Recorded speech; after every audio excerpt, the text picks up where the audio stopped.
I welcome everybody back to the Lion's Den.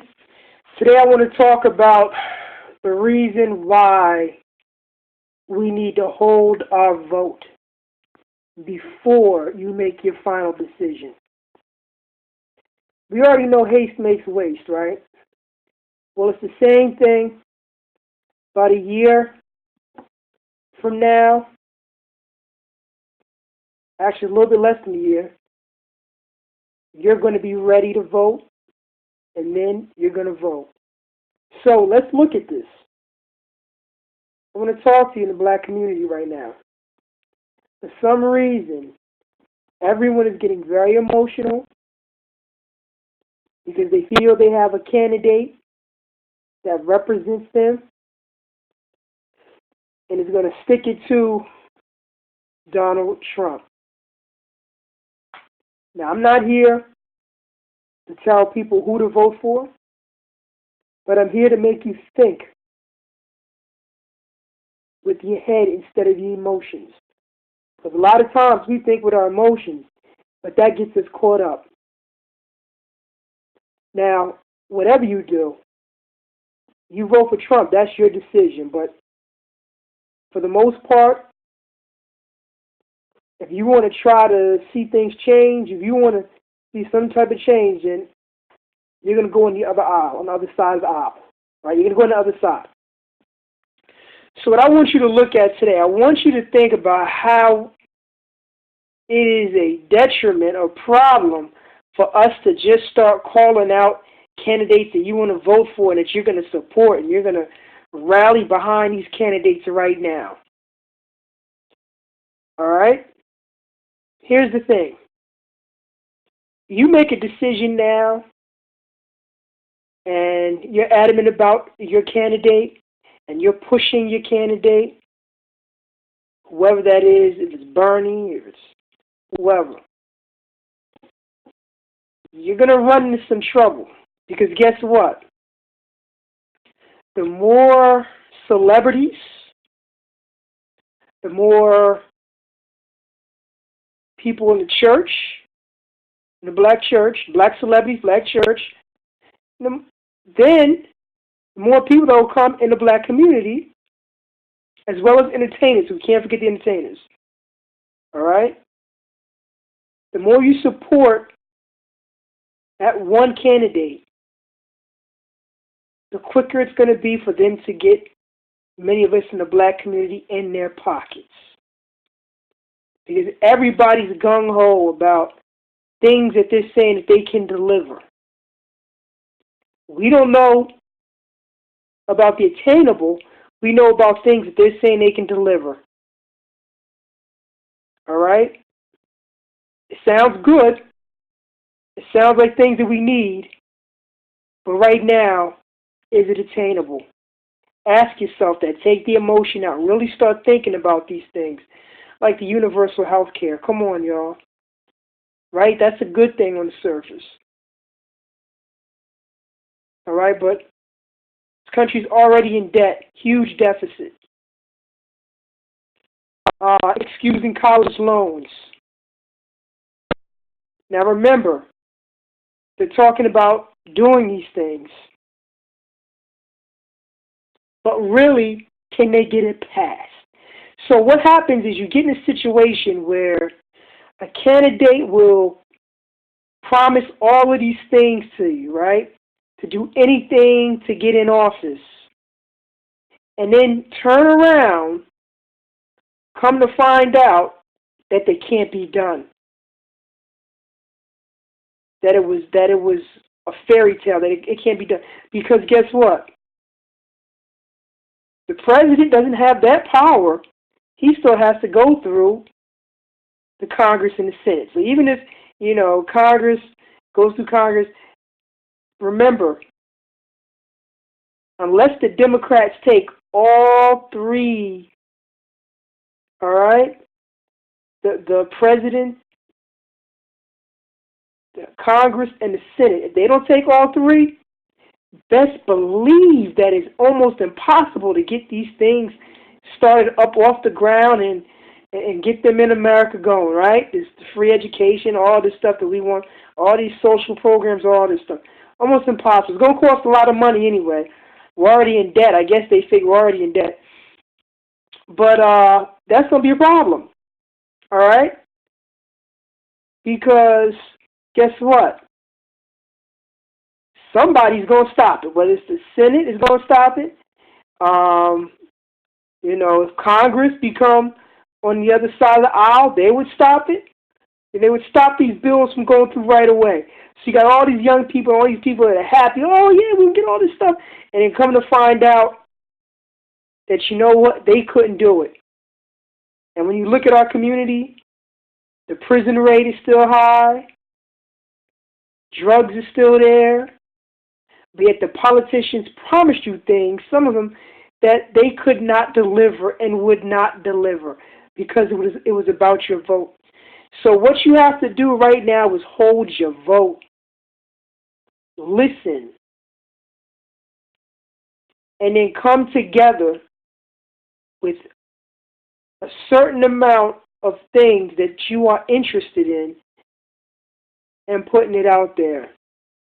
And that's what, these leaders need to do, because the leaders are just saying who to vote for. The leaders are just saying, oh, this one is doing this, one's doing that. But it needs to be a concerted effort with leaders, get from city to city, where they have committees, they got people in the community, and talking about these things. We agree. And incarceration rates, right? Nonviolent offenses, you're getting thrown in jail for something serious. Expunging records, right? All these things. These things we need to talk about in the community. All of these things. Home ownership in the black community. Businesses, gentrification, where instead of allowing your community to be gentrified, instead of allowing whether it's residential or certain businesses in there, you know what? Certain contractors.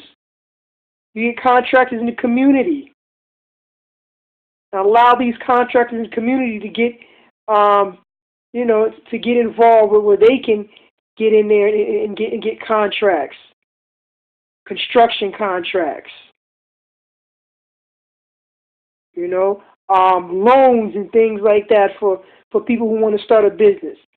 Your son or daughter, your cousin or whatever may be a good chef, may want to start a business, but loans for these people in the community who have been there, whose families have been there for generations. Loans, things, all these things. These are the things that are important, but you got to have it step by step where you have certain things. You say, okay, we want to do A, B, and C. We want to have this, and this. These are things you got to do. If not, it's all full of bullshit. I'm telling you. Be careful. Be careful what they tell you. All right? And be careful, because once you decide that you're going to go along with it, with the emotion of the ride, you're going to see what's going to happen. Some things are not attainable, and the people that are running know that they can't happen. They know it can't. But you sit back and believe it. This is where you got to stop, y'all. This is where we have to stop. We have to stop. All right? So I want us to understand this. All right? So these are the things I want to talk about today, because we don't realize how we harm ourselves. Yes. We're harming ourselves. I want us to understand that by doing these things. Our communities aren't getting better. These candidates, they don't have anything viable in terms of solutions for the community. And we're going off of pure emotion. As someone who appears to have a plan that doesn't even include you. So these are things I want to talk about. I really just want you to dig in, think about it, not get emotional over candidates, not get emotional even over what your president, what he says, not even get emotional, because you know what's going to come out of his mouth. You already know the disrespect. So if you see it coming, you got to learn how to pass it by, and you got to prepare yourself. You got to prepare yourself for what's going on out there, right? So these are a few things I just wanted to talk about today, where there's no need to actually go gung-ho about what's going on in the politics, about getting pumped up, about who you're going to vote for and all that. Because guess what? If the right candidate is not out there, something's going to have to give. If the Democrats or whoever it is that you're voting for, Republicans, whatever it is you're voting for, if they find out that this block of people is not going to support them, a block that they may need, a force, oh, you best believe they're going to start talking about things that are going to affect you. They're going to start bringing concessions. And then you want to know how real they are about those concessions. So they're going to start. But if you give up your vote now, there's no reason they got you. You know, it's already there. You showed your cards. And that's something you never do. It's like a poker game. You don't show your cards to the end. And that's the way you win. You got to know when to hold. And you got to know when to fold. And right now, many of us are not holding. We're looking around. We see what's out there. And we just throwing all of our cards and our chips in there. And that's not the way you play this game, y'all, when it comes to politics. It's not the way you play it. All right? So those are some things I want to talk about today, because I really want you to really start thinking about, you know, what you're doing, what's going on. Because next November, it's going to be real. But you got to be prepared for that time. You have to be prepared. Don't let a pundit tell you, a political pundit tell you what to do, what to say. Don't let an entertainer tell you who you should vote for. Don't let someone on social media influence you. You have to look around with your own eyes and see what's going on and understand what's going on. And know, is this the right thing for my community? Is this the right thing for me? And is it truthful? Because you're going to start, they say, you know, politicians will tell you anything, tell you lies, but guess what? In order to win, yeah, they may lie, but if they got to give you the truth, they'll do anything. They'll give you the truth if that's what you want to win. If that's what it takes to win, they'll give that to you. So it's important. All right, so don't be fooled. Don't let them fool you. Just know that you have to have something that's viable, that's there for you, that's ready, all right, that's honest, not something that you're going to promise these young kids that you don't give them free schooling, free education, college education. Turn around. You've been in office for 3 years, and there is no free education. But a free education is, oh, yeah, if your grade point average is 3.9, 4.0 student, then you can go to school for free. See, those are the kind of games they twist on y'all, man. You know, if you have a 3.5, a 3.7 grade point average, then we'll excuse your whole debt and all that stuff. These are the things, the little things that don't even apply to most people. In terms of drug laws, if you have a small drug charge, small marijuana, one joint, all right, and you serve in the county, then we'll look at that. Well, what about the rest? You see, you have to understand what's going on here. You have to understand this, and you got to get it right, all right? That's all I'm saying, y'all. Just think about it, all right? Hold your vote now. You shouldn't be going around here and, oh, yeah, I'm going to vote for this one. Bernie, I'm going to vote for this one, that one. Oh, come on now. Harris, you see what's going on here. Don't bite the bullet, because it can't be bitten.